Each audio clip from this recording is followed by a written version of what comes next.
All right. Looks like we're streaming live now on YouTube, Rich. All right, cool.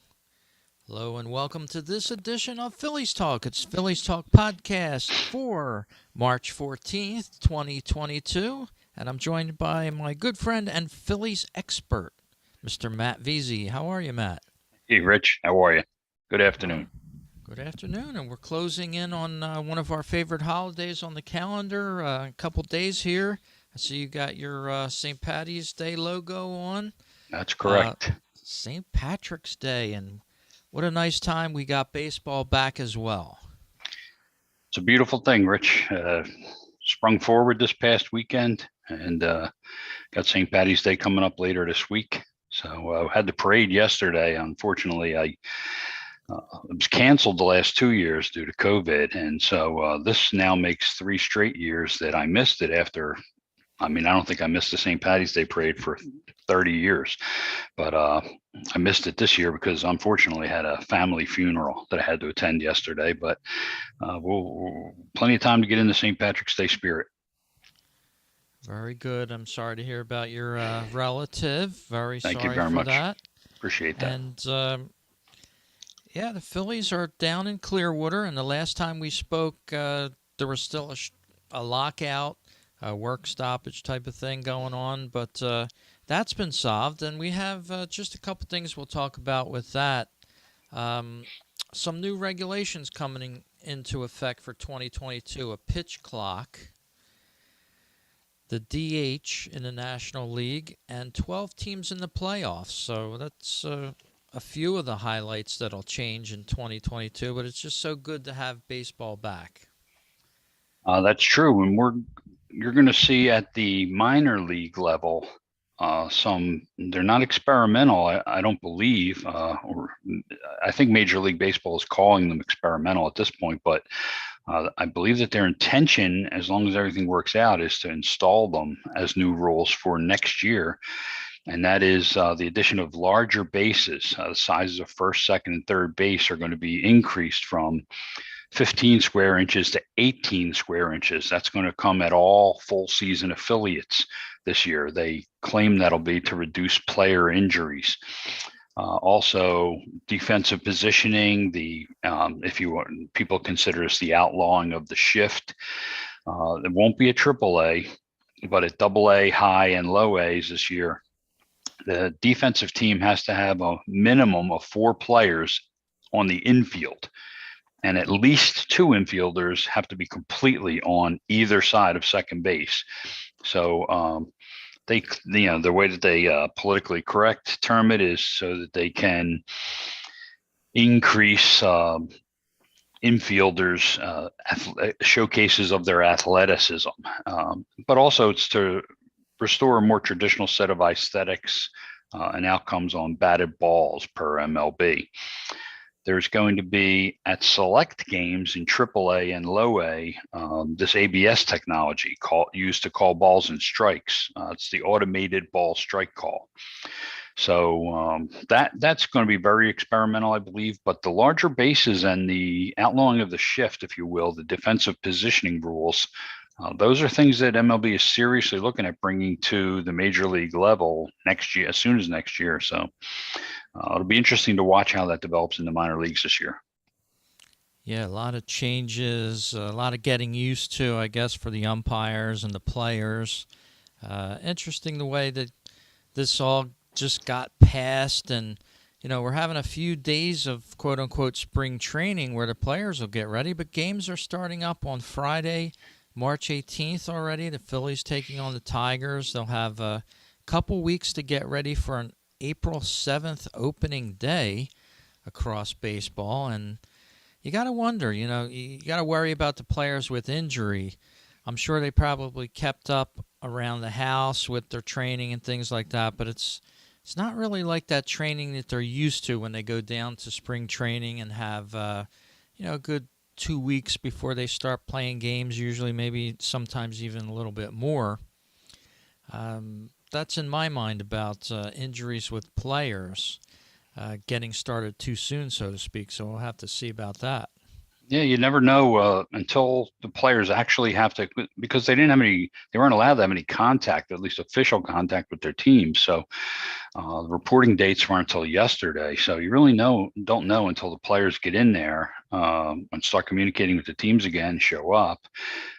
If somebody did maybe suffer an injury in the off season, how badly will that affect the player? How long might they be out? The Phillies had a situation that it looks like might work out in their favor, where Zach Wheeler had some shoulder discomfort, is the way it was described back in December. And the Phillies can certainly not afford to lose Zach Wheeler if they want to contend for a postseason spot this year. Wheeler shut it down in December, came to camp. He, claimed it was no big deal. Said that he was, throwing kind of, not full speed on the side, but walking around, throwing, not at full speed.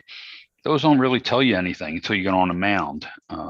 Wheeler got on the mound today down in spring training, and by all accounts, was throwing healthy, looked healthy, was throwing well. So we'll see. It's really going to, when you have that type of situation, it's how do you bounce back?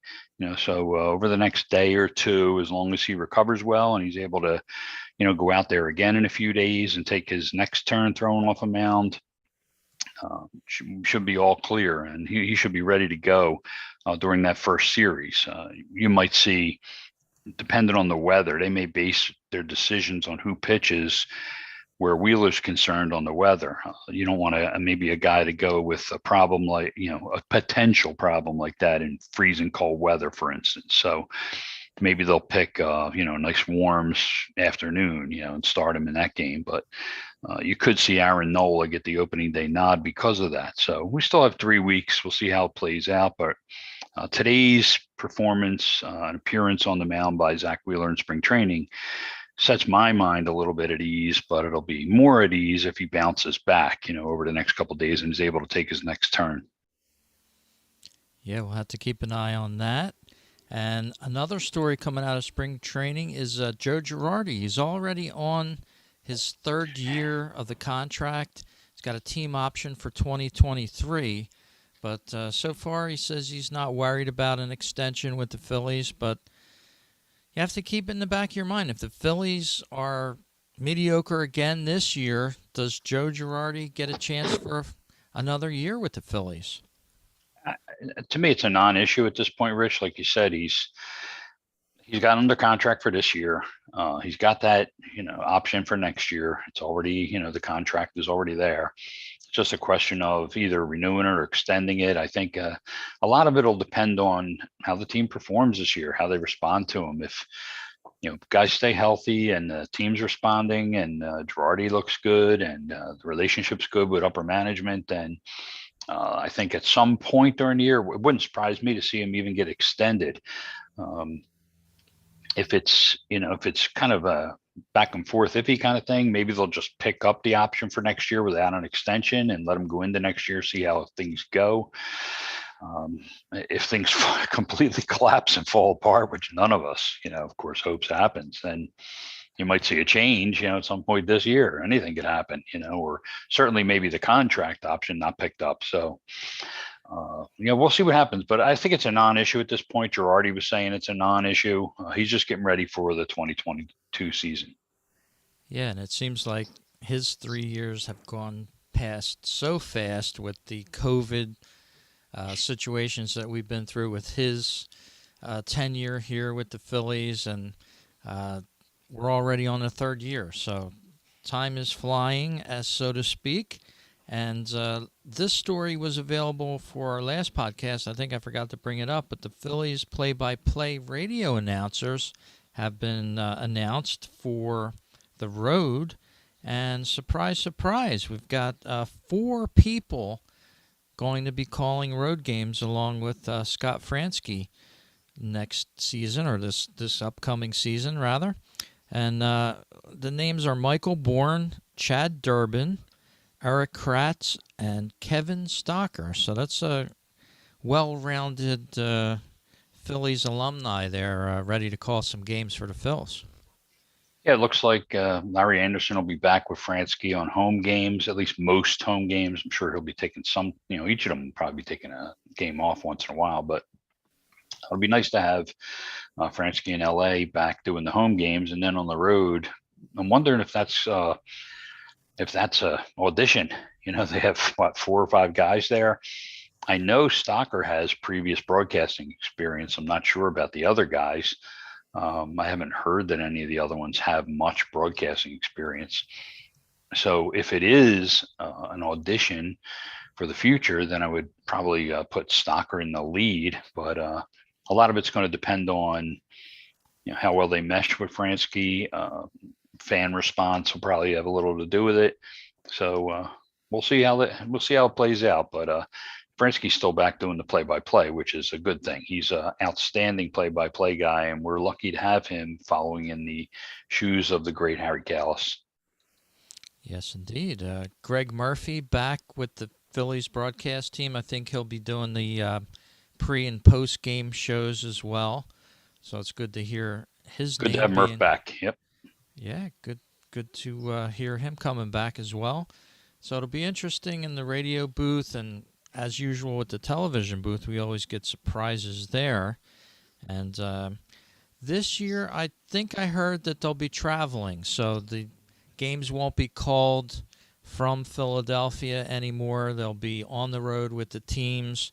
But I got to say, they did a really great job the way they were doing it from Philadelphia, so to speak. Even on the road games, you sometimes didn't even know that they weren't at the stadiums. Yeah, they handled that well. They did the best that they could with what they were working with. So, but it'll still be good to have T-Mac and those guys, traveling with the team. I'm sure that they feel good about being back traveling with the team. So T-Mac's working with Kruk and Ben Davis and the usual, crowd that they have there. So broadcasting wise, they're ready to go. Yes, they are. And the Phillies signing a couple of guys. We'll bring that up in a minute. But looking ahead to just a couple of weeks from now, about, 25 days from now, 26 days from now or so, Phillies opening up at home. It's been changed to their home opener here for opening day. Glorious time it's going to be down there on April 8th. Down at Citizens Bank Park. Any plans to possibly be there in person this year? Not sure yet, Rich. I was all ready, with the lockout and the way things were collapsing last week to pull the plug on my season ticket package, but I held out that one more day to see what happened because there was the chance that they could settle again, and here, lo and behold, they did settle. So I'm still in with my tickets. Whether I jump in with opening day or not, I'm not sure, but I'm sure I'll be down at the ballpark a few times this year. Yeah, it'll be Oakland Athletics coming into town for the first series. We don't get to see them very often, so it'll be interesting. I think they just pulled off a big trade today. Yeah, they've traded with the Atlanta Braves, in fact, and in that deal, we could see a lot of repercussions. What the A's did was they sent their first baseman, and he's a really talented hitter, Matt Olson, to the world champion Atlanta Braves, which is not good from a Phillies perspective. The division rivals pick up a really good player in Matt Olson, but that's pretty much, it looks like that's pretty much going to be in place of Freddie Freeman, who now probably more than ever, it looks like he's heading out west to Los Angeles. The A's are going to be getting a couple of really good prospects from Atlanta. Catcher Shea Langoliers and outfielder Christian Pache. Not sure if it's Pache, how he pronounces it, but they are two of the top 50 prospects in baseball. They also are getting pitchers Ryan Cusick and Joey Estes from the Braves for Olson. So it's a good package that Oakland is getting, but they've also now traded a big bat in Olson. They traded one of their big pitchers, Chris Bassett, to another Phillies division rival, the New York Mets, just yesterday. So they have a number of other names in play, some of their better players and pitchers. So who knows what kind of team the A's are going to show up with here could be virtually a AAA cast-offs type team for that first series. So it would seem to be good news for the Phillies, but you never know. You got to play them on the field. That's for sure. You got to put the gloves on, go out there, and do battle on the field. And uh, Bryce Harper's been saying that he doesn't think the Phillies are done with picking up free agents. Story by Todd Zalecki this afternoon on Phillies.com there. And he's been stumping for one of his old teammates growing up in the Las Vegas area, Chris Bryant.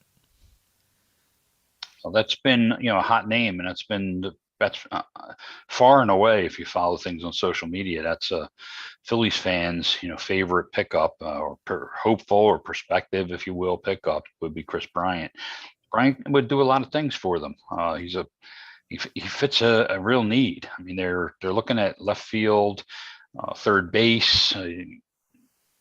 The Phillies are still all in on Alec Bohm at third base, but Bryant has played, a lot of third base in his career at this point, so he could fill in there. He could play there almost every day if it turns out that Bohm doesn't have a good spring and he looks like they might want him to have a little AAA time more. Bryant could play there, or if Bohm's looking good and he's looking ready to go, they could use Bryant as the everyday left fielder. They can swing him back and forth, so he would seem to really be like a perfect fit. In addition to the friendship that he has with Bryce Harper, so we'll have to wait and see. They also have probably the only three bats, Rich, are Nick Castellanos, Chris Bryant, and Kyle Schwarber, who fit exactly what the Phillies are looking to do. So I would be very surprised if they don't come up with, and I think everybody would be very disappointed if they don't come up with at least one of those guys. And boy, it would be great if they could get maybe Bryant and Schwarber in here. But again, it's a waiting. I'm sure they're talking to all these guys, and Dombrowski has said they're on the phones, working the wires in whatever way they do that these days, from early morning to nighttime. So I'm sure Dombrowski's working. I'm sure they're trying to get deals done. I'm sure they're talking to the agents for all these guys. But these guys, they're talented.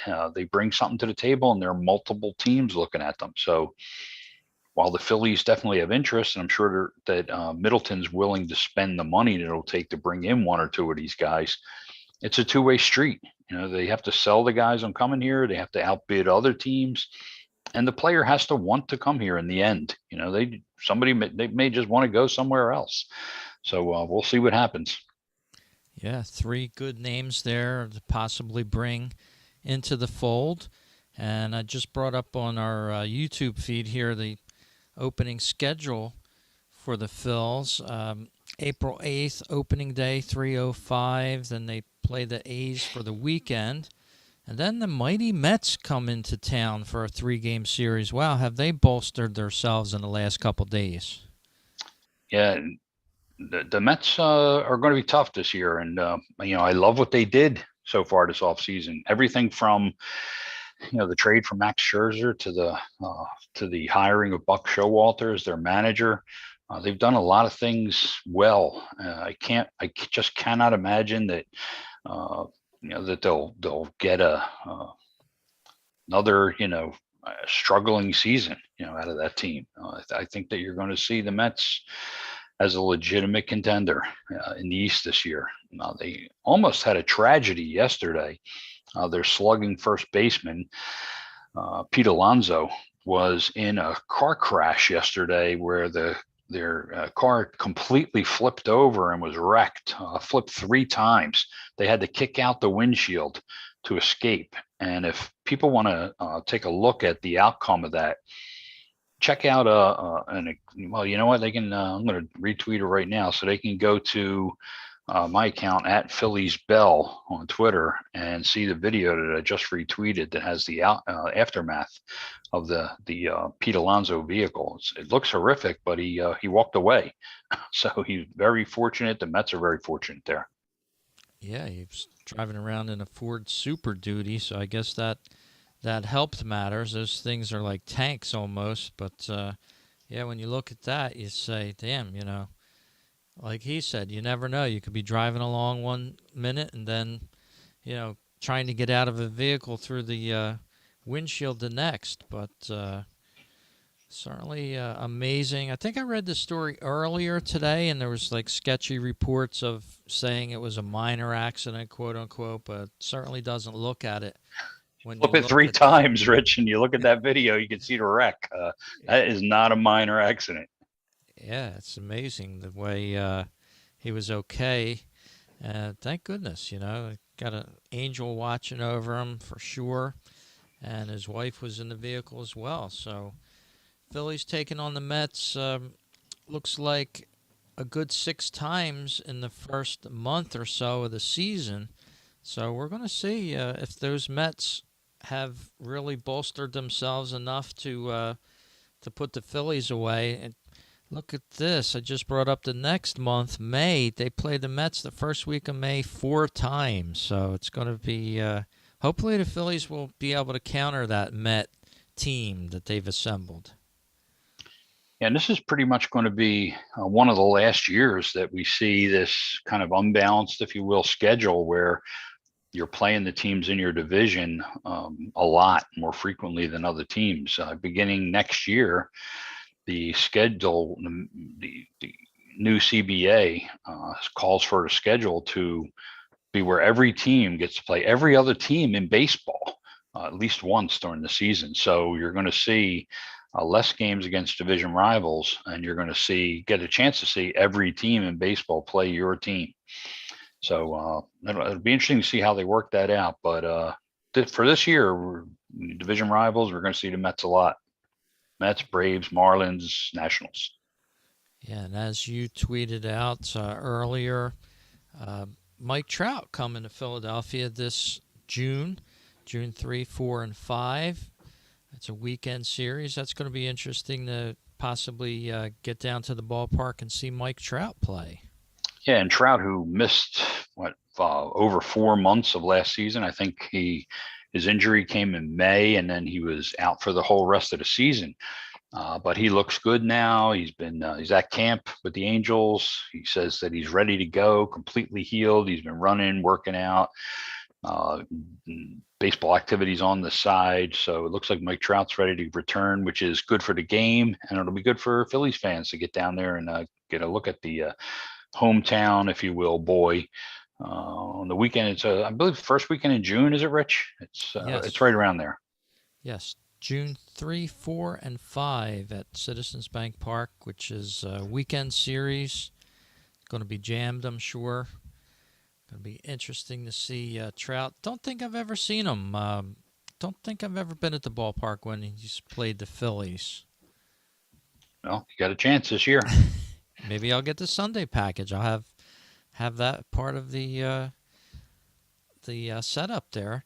But looking into July here, the home games, the Cardinals, the Nationals, they'll be coming into town. And then towards the end of the month, the Cubs and the Braves. So looking way ahead in the schedule here, even though Yeah, it's let's back it up a March. little. Got a long Yeah, way to go for that. we just had snow squalls in the Oh, Philly, God. South Jersey area yesterday. So a Yeah. couple Oh, you know days what? ago. Weather's rebounding. We're up to almost 60 today. It's supposed to be, and we're going to be up to almost 70 by the end of the week, maybe pushing past 70. So spring has sprung here in the Delaware Valley. Yeah, and I took vacation this week. I was thinking of going down to see the Phils, and I did some planning and research on it. But I'll tell you, spring break has really taken a lot of the rooms down there. Everything's so expensive, and I was like, I don't want to spend $1,500 to go around and possibly just see a glimpse of somebody throwing a ball around. But maybe Pay the next piper. year. You want to dance, Rich? You got to pay the piper. That's true. Okay. Maybe next year. The Yeah. Phillies reassuring the bullpen a little bit. Brad Hand and Joris Familia. And Familia would have been good maybe a couple years ago for the Phillies, but I'm not so sure he's going to be what they are looking for as a stopper now. Again, he's not going to be I don't know what you mean by stopper. He's not going to be the closer. Corey Nebel, who they signed before the lockout began, is going to be the closer. And then you have guys like Familia and the newly signed Brad Hand are going to be part of the setup process. They may be the key right and lefty late inning setup guys. We've kind of seen this from the Phillies over the last couple of years, Rich. They sign these experienced 30-plus-year-old, guys who do have some track record of success in Major League Baseball over a period of years. And then it backfires on them. Either the guys don't perform, they get lit up here, or they get injured, as we saw with David Robertson. So I'm hopeful. These are three good names. They're three pitchers who have success in the big leagues, but let's see how it plays out. That's for sure. We'll just have to wait to see what happens. Anything probably will be an improvement over the last couple years in regards to blown saves and the Phillies ending up losing games, things like that. But we'll have to look, when the season starts, and we'll be here talking about it. Any things that you can think of that you'd like to bring up on this show of the Phillies Talk podcast? Well, there's a couple of big pieces of news, one being Major League Baseball related, and that is we talked earlier at the top of the show about guys not coming to spring training until this past weekend and not being in touch with their teams, and teams not necessarily being aware of where certain players are in their physical readiness. And it turns out that one of baseball's biggest stars, the young stars, shortstop Fernando Tatis Jr. of the Padres, is on the negative side of that ledger. He comes to camp, and it turns out that he's going to miss like 3 months, which is a big blow to the Padres' plans here. And that could affect the Phillies' plans in that it may increase the need for the Padres to go after a big corner bat. They could end up being in the corner outfield bat market now. Now, the Padres are said to be the leading contenders and probably way in the lead for Seiya Suzuki, the Japanese import, who probably is going to sign with somebody this week. I would say that it would be an upset if he doesn't sign in San Diego. So that may be, where they choose to spend their money. But if he goes somewhere else, you could see San Diego step into the race for a guy like Castellanos or Bryant or Schwarber. Also, that's a fractured wrist with Tatis, by the way.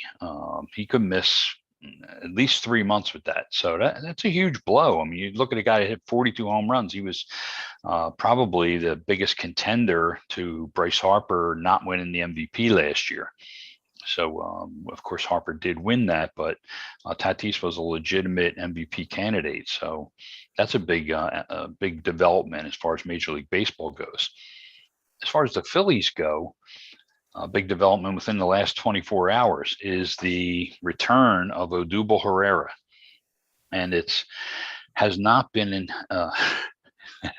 received very well by the people in Phillies land. If you've been following social media on this over the last, especially the last 8 hours since the signing became more concrete, it's a immensely negative response.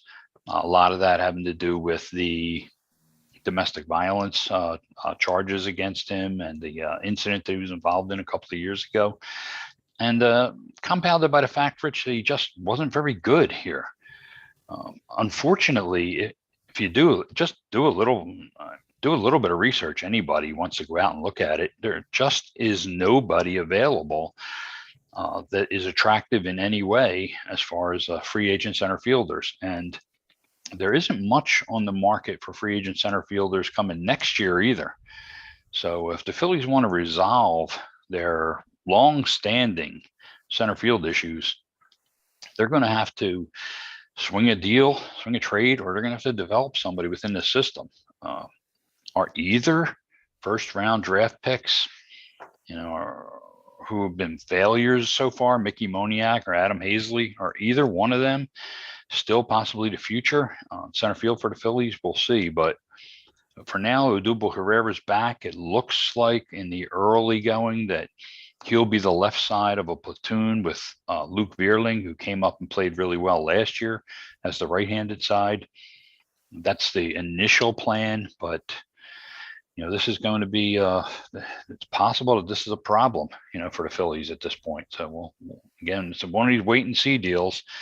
People have said, well, what about Chris Bryant? Well, Bryant really is not an everyday center fielder. I guess he could try it. I mean, Bryce Harper athletically could play center field, but that would not be best for the team. It would make right field weak. So center field remains a problem for the Phillies. But and Odubel Herrera remains a problem for the Phillies. He's back as a problem for the Phillies when it looked like they had turned the page. Yeah, I don't have an issue with him coming back, other than is he the best player for the team? I don't take any of the other considerations into effect. Phillies paying him $1.75 million with a $750,000 in incentive bonuses was just tweeted out by Matt Pretty Gelb. cheap. Yeah, it's pretty cheap. It's pretty light hit, to the CBT. So yeah, it's a player that has played in the past for the Phillies. Some of the old Phillies I was sorry to see go. Not necessarily Odubel when he left, but he's back. So Phillies fans can either rejoice or, if they don't like him, they don't have to like him. That's, personal preference. Not much rejoicing going on in Phillies land, but we'll see. Yeah, we'll see. I mean, could be worse. The Phillies getting Odubel back. He used to be Odubel, He still has that fancy bat flip at times. It'll be interesting to see what happens with his career as we go on here with Phillies baseball, and he's part of the Philly scene. We can't, separate from that. At this point, you're right.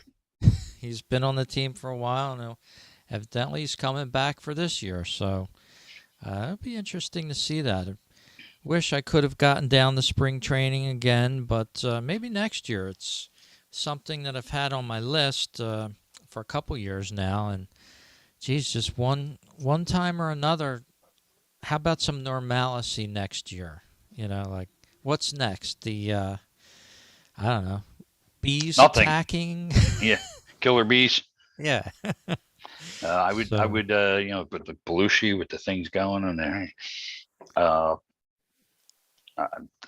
I'm just hoping we have a new CBA. It's supposedly going to be 5 years. Let's hope we get not 5 years of labor peace and 5 years of, I don't know, I won't say world peace because we don't have world peace right now either, but at least relatively. And we get some nice, like you said, quality spring training, negative news free type stuff over the next few years. Yeah, that would be nice. So why don't you let people know, I'm sure they know, but if they're first-time listeners, where they can find you on the web? It's always, my best place as far as for Phillies stuff is Phillies Bell. So if you just go over to Twitter, at Phillies Bell, that's where I'm doing all my Phillies information, news, history, updates, opinion every single day, and not just the Phillies, but heavy duty Phillies stuff, everything to do with the Phillies, but also the key important Major League Baseball developments. Very cool. At Phillies Bell on Twitter, and you can find myself at fightinphillies.com and on Twitter as well at fightinphillies. And you can go over to anchor.fm/Phillies. That's where the home of the Phillies Talk podcast is, Matt. And it was a great time that we had together today to get together. Finally, some baseball underway down there in Florida and Arizona. And it won't be too long. We'll be getting in the game. So it's an exciting time for us baseball fans. Yeah, and probably one thing I would leave Phillies fans with, if they're going to be watching some games over the next a couple of weeks, keep an eye on young Bryson Stott. He's one of their top prospects, probably their top position player prospect. He's going to be given every chance to compete for the starting shortstop job right out of the chute. Wouldn't surprise me to see Stott at short, Bohm at third, and D.D. Gregorius backing them both up. Last year was reported today by Alex Coffey that DD was told to get ready for a possible position switch. So I think that whole shortstop third base deal between Gregorius, Bohm, um, Stott is up for grabs. So that'll be another thing that's interesting to watch, and a player that's interesting to watch there in young Bryson Stott. Very cool. I can't wait. I'm going to think about a Sunday plan, maybe. Who knows? It was a great time talking to you. This edition of Phillies Talk. Have a great afternoon and a great St. Patty's Day. I am Bigora. Enjoy and take care, and we'll talk to you again on the next edition of Phillies Talk Podcast.